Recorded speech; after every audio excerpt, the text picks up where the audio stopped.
Друзья, всем привет!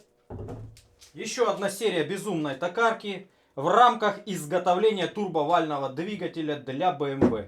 В сегодняшнем ролике будем перетирать вот эту гигантскую болванку. Болванка установлена в станке, сейчас зацентруюсь и мы пустим очень красивую и жирную стружку. В общем, буду пользоваться сандвиковской пластинкой, а потом попробуем, друзья, самозаточенной пластиной.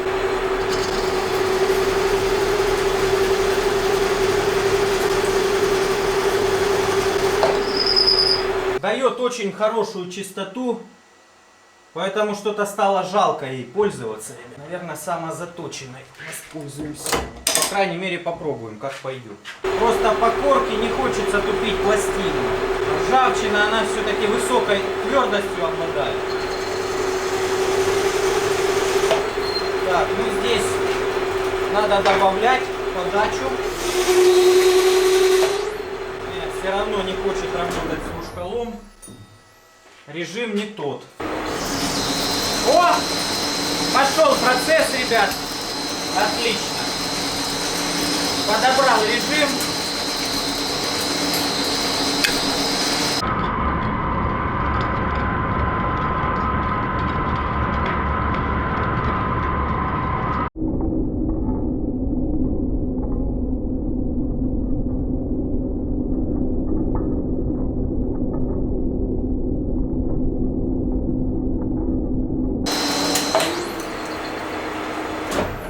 Подача, кстати, 0,5 мм наоборот. То есть это катастрофически быстро, друзья. Поэтому вал мы выточим очень быстро. Вот так идет проточка в режиме реального времени. Просто молниеносно. С какой-то безумной скоростью. Обработка получилась очень грубая, но мы это дело поправим чистовыми проходами. Сейчас задача снять весь основной металл с болванки. Для развлекухи можно пустить немножко другую стружечку. Более крупную, но с гораздо меньшей подачей. Там была подача 0,5, здесь 0,065. Пробуем, ребят. И оборотики уменьшил, чтобы так сильно не летело.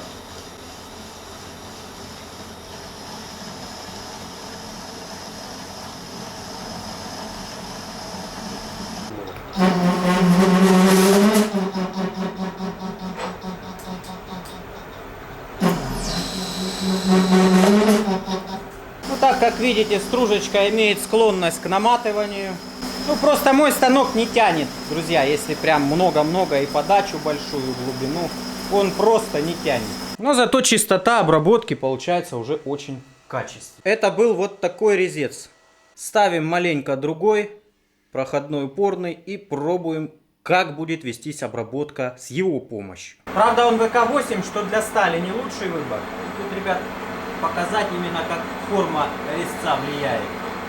Вот та же самая подача, та же самая глубина реза. Идет гораздо легче.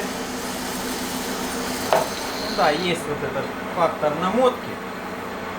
Но идет значительно легче, без всяких напряжений. Потому что здесь отгинает только в одну сторону. Нет вот этого противодавления, когда угол отжимает от резца деталь.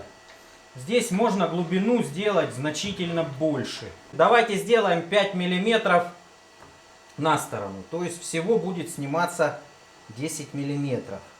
Так, ну и подачку можно, я думаю, подувеличить. Что-то какая-то совсем уж она скромная. Увеличил до 0,16. Даже немножко дробить стружку. Сейчас дойдет до края и начнет кромсать 5 мм на сторону.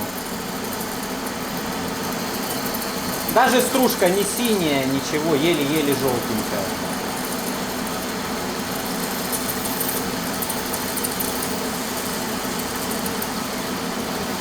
Значительно легче станку. Вот, пошел процесс, ребят. Станочек поднапрягся, но берет вполне себе спокойно.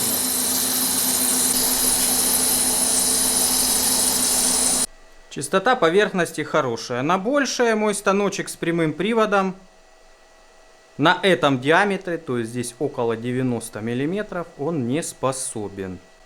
На подаче 0,16 миллиметров. Но вручную, друзья, я могу в принципе попробовать даже на всю пластину. Примерно по 15 миллиметров на сторону. Давайте попробуем. В мануальном-то ведь режиме всегда все круче получается. Это чисто для эксперимента, ребят. А то токарей опять может бомбануть. Я могу себе позволить экспериментировать, потому что я не на заводе. Меня за технику безопасности особо никто, кроме вас, не пугает, не стращает. Вот, на всю пластину получается.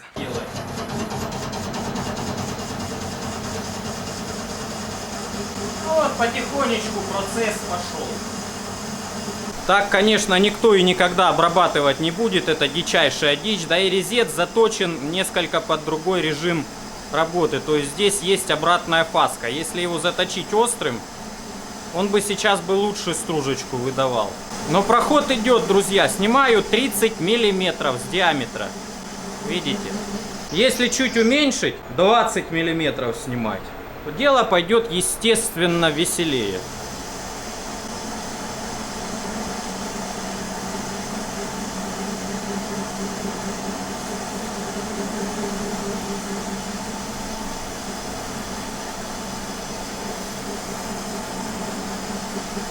Когда-нибудь у нас будет ангар и Deep 500.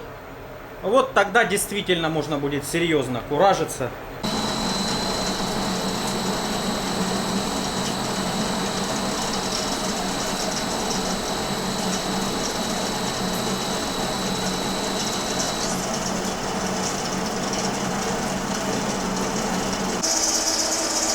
Диаметр уменьшился, и дело пошло значительно веселее.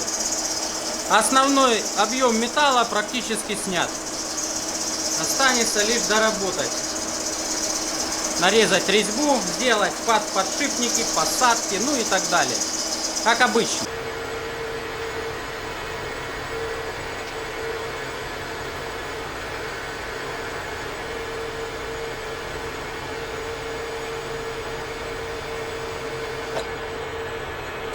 Ну что ж, друзья, взял я микрометр, и мы сейчас попробуем измерить конусность станка.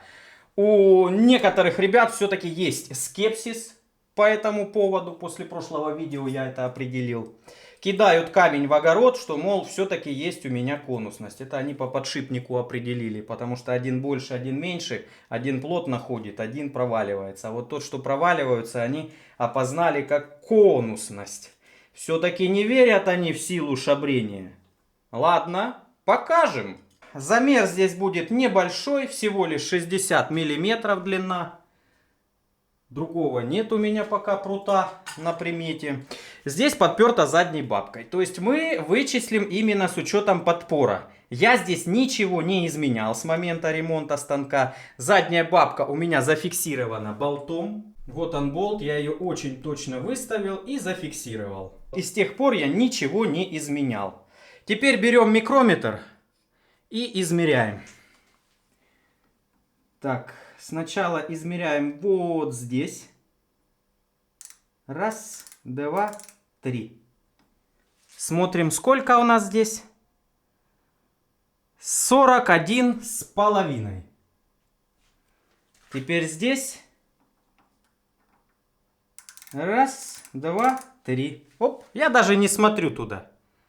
41,5. Абсолютно никакой конусности здесь нет. Абсолютно. Микрометром не показательно измерять. Возьмем двухмикронную скобу. Значит, поверхность из-под резца не шлифована ни шкурками, ничем. Вот. Просто берем двухмикронную скобу и смотрим, что показывает. Так.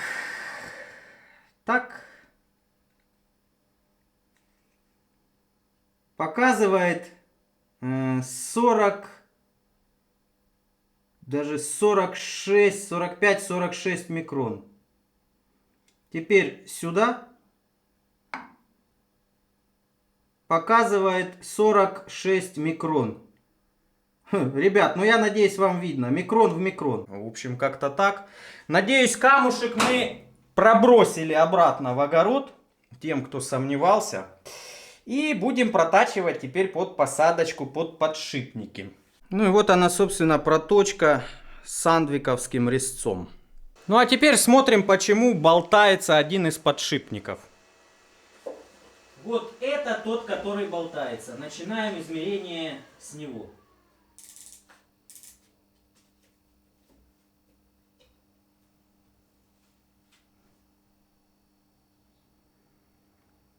Минус 1/100.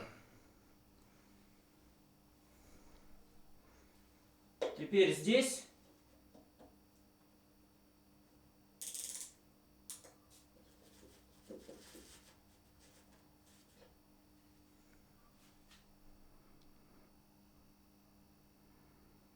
Ну, здесь можно сказать, что в нолях, ну, чуть-чуть больше. Короче, разница где-то в 1/100. В итоге один подшипник болтается, а другой плотно садится. Нарезаю резьбу шаг 1,5. Использую заводской китайский резец с китайской сменной пластиной.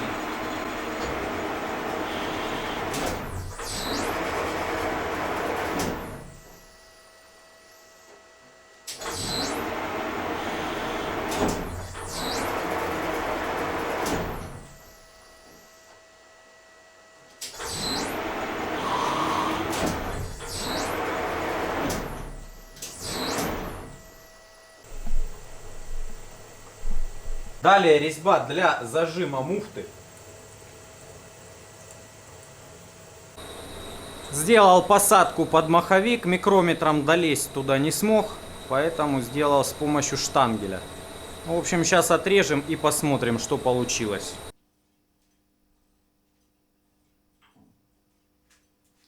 Тяжеленький, горяченький.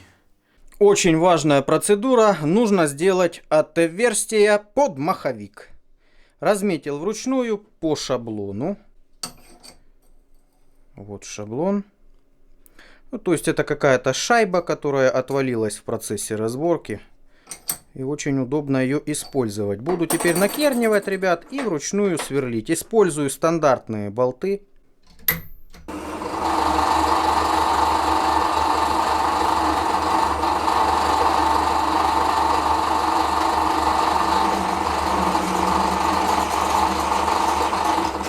Пару слов, друзья, почему же так тарахтит моя сверлилка? Короче говоря, что-то там внутри двигателя сломалось, и теперь пусковая обмотка работает совместно с рабочей. Мощность станка очень повысилась. То есть, вот как я сейчас сверлил, довольно-таки крупные отверстия без проблем. Раньше все было бы не так прекрасно, потому что двигатель всего лишь 500 Вт, и на одной рабочей он быстренько останавливался. Работать сейчас стало приятней в связи с этим, поэтому я туда не лезу и ничего не ремонтирую. В общем, такие дела, ребят. Ну а по отверстиям вот что получилось. В общем-то довольно-таки неплохо. Режем резьбу и можно будет примерять. Хотя не хватает много всяких мелких деталей. Дистанционных колец, например. Потом резьбовых гаек, которые фиксируют вал и корпус. Ну это мы тоже, конечно, сделаем. Но пока первоочередно нужно нарезать резьбу. Нарезаем. Хорошо бы патрончик куда-нибудь зажать. Тут так трудновато держать его. Зажму в тисы. Так процесс примерно в 100 раз идет быстрее.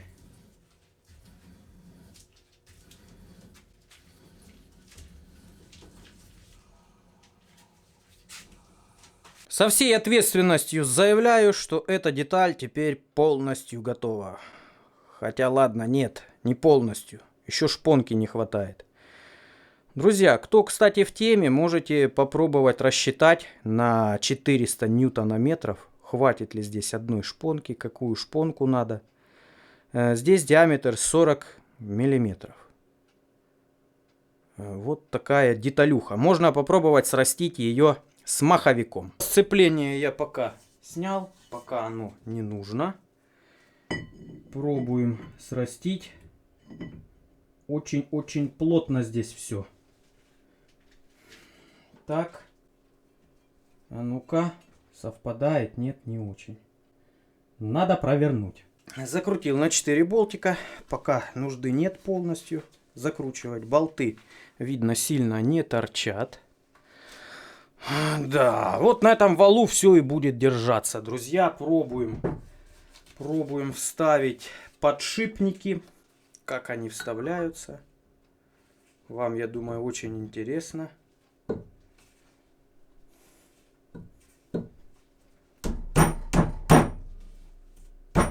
Заклинилось маленько, да?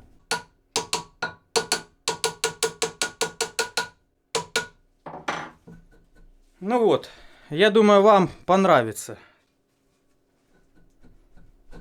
что оно вот так вставляется. Больше, чем уверен. Так, но нам нужно снять.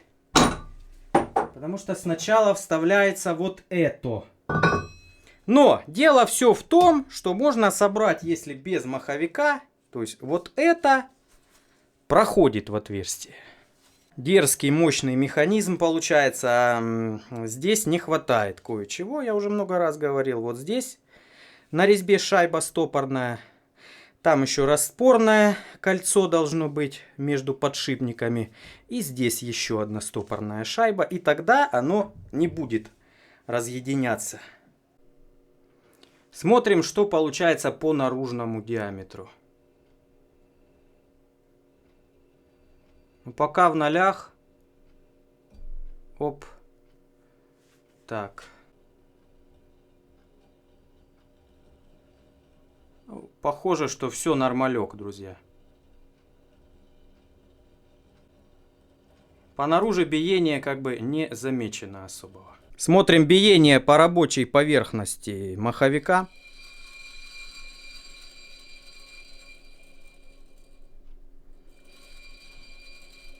Биение примерно 5 соток. Маховик мог, кстати, в процессе работы покоробиться, изменить свою форму. В общем, такой вот, друзья, интересный механизм вырисовывается. Кому было интересно, подписывайтесь на канал, поддержите лайком. Всех благодарю за внимание и всем пока. Я надеюсь, вас радует такая крупногабаритная токарка. Еще осталась одна крупная деталь, ну и остальные мелкие. Ну, хотя еще переходная пластина, ну, там как бы особо токарить нечего. Только пилить и сверлить.